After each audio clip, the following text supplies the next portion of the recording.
Hi, my little friend. Welcome to tonight's bedtime story. I am your friend, Moon. Today, I bring you a story called Sylvester and the Magic Pebble. Sylvester Duncan lived with his mother and father at Acorn Road in Alston. One of his hobbies was collecting pebbles of unusual shape and color. On a rainy Saturday during vacation, he found a quite extraordinary one. It was flaming red, shining and perfectly round like a marble. As he was studying this remarkable pebble, he began to shiver, probably from excitement, and the rain felt cold on his back. "I wish it would stop raining," he said. To his great surprise, the rain stopped. It didn't stop gradually as rains usually do. It ceased, the drops vanished on the way down. The clouds disappeared. Everything was dry. And the sun was shining as if rain had never existed in all his young life.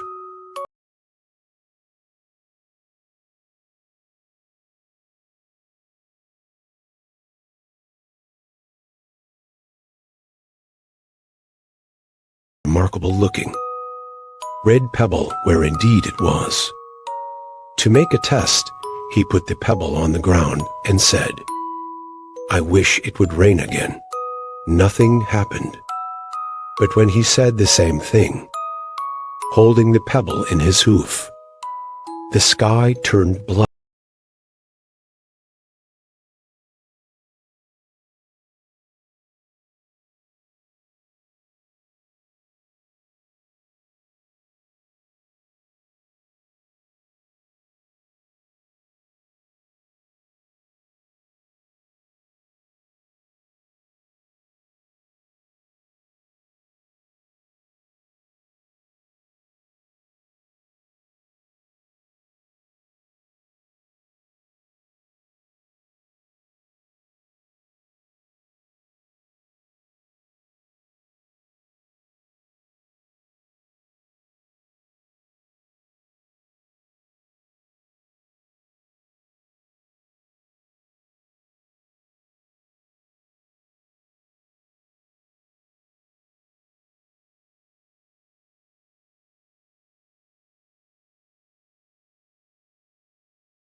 Tall grass. He was frightened. If he hadn't been so frightened, he could have made the lion disappear, or he could have wished himself safe at home with his father and mother. He could have wished the lion would turn into a butterfly.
That his only chance of becoming himself again.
out inquiring of all the neighbors.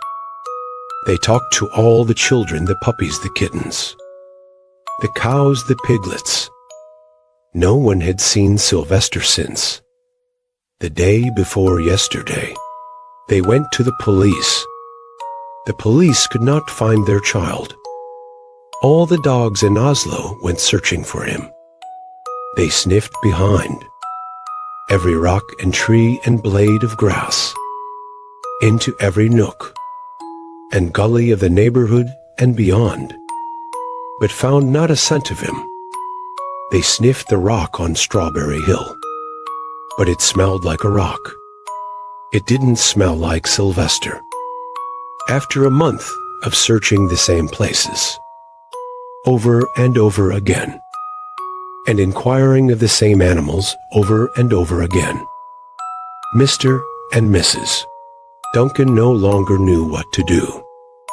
They concluded that something dreadful must have happened, and that they would probably never see their son again, though all the time he was less than a mile away. They tried their best to be happy, to go about their usual ways. But their usual ways included Sylvester, and they were always reminded of him. They were miserable. Life had no meaning for them anymore. Night followed day and day followed night, over and over again.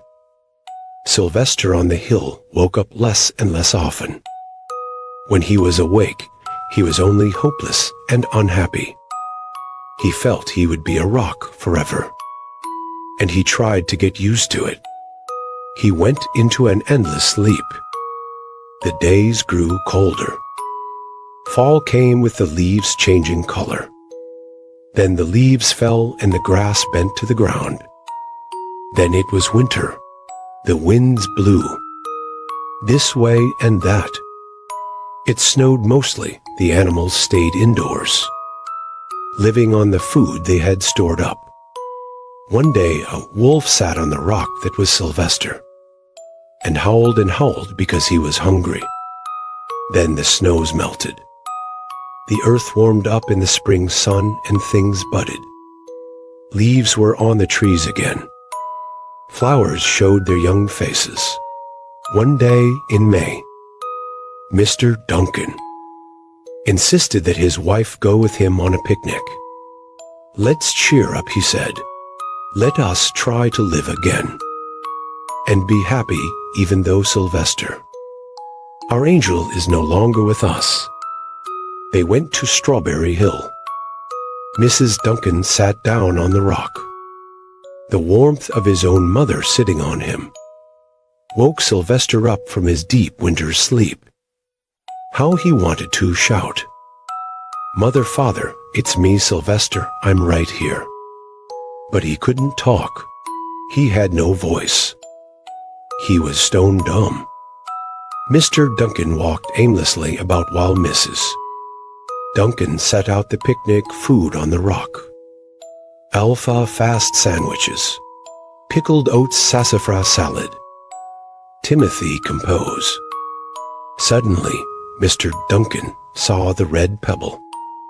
"What a fantastic pebble!" he exclaimed. Sylvester would have loved it for his collection.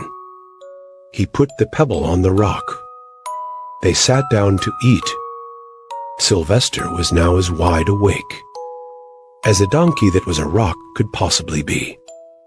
Mrs. Duncan felt some mysterious excitement. "You know, Father," she said suddenly, "I have the strangest feeling that our dear Sylvester is still alive, and not far away. I am, Sylvester wanted to shout, but he couldn't. If only he had realized that the pebble resting on his back was the magic pebble. Oh, how I wish he were here with us on this lovely May day," said Mrs. Duncan. Mr. Duncan looked sadly at the ground. "Don't you wish it to Father?" she said. He looked at her as if to say, "How can you say such a question?" Mr. and Mrs. Duncan looked at each other with great sorrow. "I wish I were myself again. I wish I were my real self again," thought Sylvester. And in less than an instant he was. You can imagine the scene that followed. The embraces, the kisses, the questions, the answers. The loving looks and the fond exclamations. When they had eventually calmed down a bit and had gotten home, Mr. Duncan put the magic pebble in an iron safe. Someday they might want to use it. But really, for now, what more could they wish for? They all had all that they wanted. Sylvester and the Magic Pebble teaches us that sometimes we don't appreciate what we have until it's gone. It also shows us that it's important to think carefully before making a wish, as the consequences might not be what we expect. Additionally, the story emphasizes the love and bond between family members, as well as the importance of hope and perseverance in difficult times. Today's bedtime story is end. I'm your bedtime companion, Moon. And I will continue to share different bedtime stories on this channel every day. Feel free to leave your thoughts and suggestions in the comments. Thank you for listening. Good night, sweet dreams.